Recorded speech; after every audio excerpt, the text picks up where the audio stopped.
Bismillahirrahmanirrahim. Assalamualaikum warahmatullahi wabarakatuh.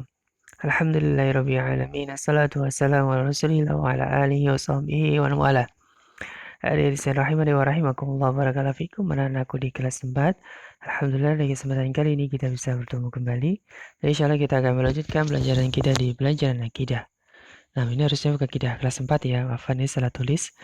Nah, kita akan melanjutkan di pelajaran yang ke-12, yaitu tentang orang-orang yang mengaku mengerti perkara yang gaib. Nah, dari pelajaran kita tentang di antara macam-macam tauhid. Ya, jadi orang yang mengaku mengerti perkara yang gaib juga disebut dengan tauhid. Nah, barakallahu fikum. Hukum orang yang mengetahui perkara yang gaib adalah kafir, keluar dari Islam. Karena dia mendustakan Allah Subhanahu wa taala, ya, di dalam firman-Nya yang artinya tidak ada seorang pun di langit dan bumi yang mengetahui perkara yang gaib kecuali Allah. Ya, dan mereka tidak mengetahui bila mereka akan dibangkitkan. Jadi, yang mengetahui yang gaib itu hanya Allah saja. Ya, seandainya ada orang yang mengetahui perkara yang gaib, maka berarti dia telah mendustakan ayat ini, sehingga dia dihukumi kafir. Juga di ayat yang lain di surah Al-Jin ya, di buku kalian. Nah, yang artinya dia adalah Allah yang mengetahui yang gaib. Maka dia tidak memperlihatkan kepada seorang pun tentang yang gaib itu kecuali kepada Rasul yang diridhoinya. Maka sesungguhnya dia mengadakan penjaga-penjaga malaikat di muka dan di belakangnya. Ya, jadi yang mengetahui yang gaib itu hanya Allah Subhanahu wa taala saja. Ya. Dan juga para hamba-hambanya lain ya yang dikehendaki oleh Allah. Nah, kemudian setiap orang yang mengklaim mengetahui perkara yang gaib, hakikatnya dia adalah dukun, ya.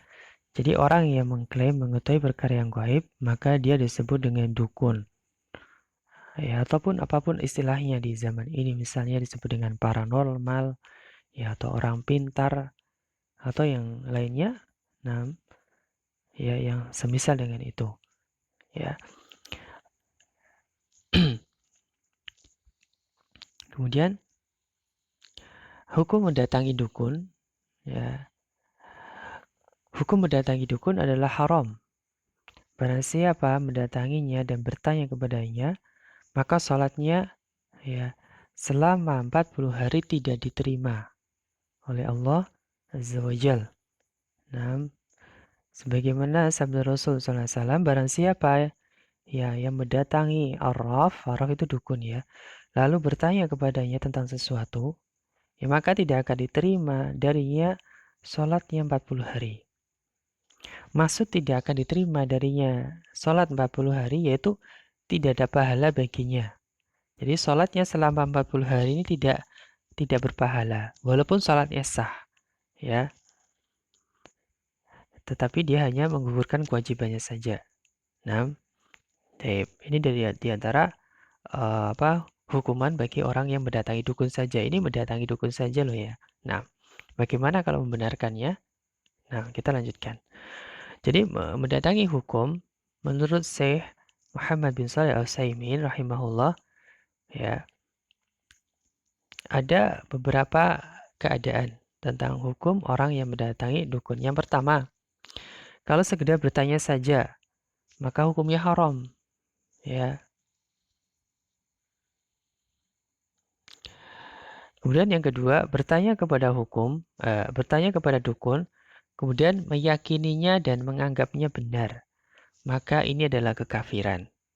Ya, karena membenarkan terhadap dukun ya tentang mengetahui perkara yang gaib berarti ini mendustakan terhadap Al-Quran. Ya, jadi kalau sekedar bertanya saja ya tidak membenarkan maka ini hukumnya haram. Tetapi kalau dia bertanya kemudian meyakini kebenaran dari dukun tersebut maka ini adalah bentuk dari kekafiran. Nah, kemudian bentuk yang ketiga adalah bertanya kepada dukun dalam rangka untuk menguji ya apakah dia orang yang benar atau pendusta. ya bukan untuk mengambil perkataannya, maka ini tidak mengapa.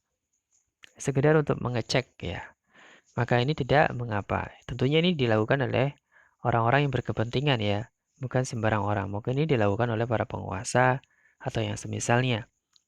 Ya, kemudian bertanya kepada dukun untuk menampakkan kelemahan dan kedustaannya. Ini terkadang hukumnya bisa wajib atau bahkan dituntut.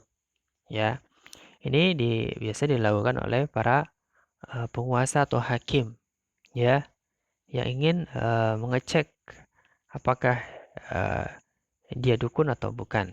Nah, tapi ini diantara bentuk-bentuk hukum mendatangi dukun, ya. Jadi ada beberapa keadaan, ya. Mungkin yang bisa kita ketahui, ya, yang mudah adalah kalau sekedar bertanya saja, maka hukumnya haram. Bertanya tapi tidak membenarkan, ya, maka hukumnya haram.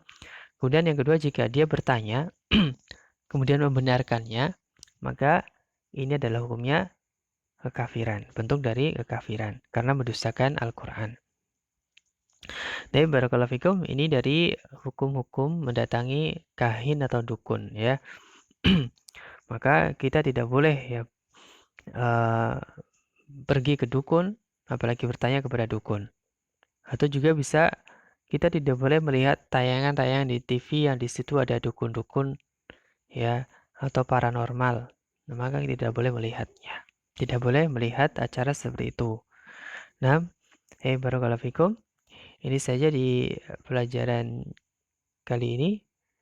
Nah, mudah-mudahan bisa dipahami. Taib. Wallahu ta'ala alam. Subhanakallahumma bihamdika asyhadu an la ilaha illa anta astaghfiruka wa atubu ilaik. Assalamualaikum warahmatullahi wabarakatuh.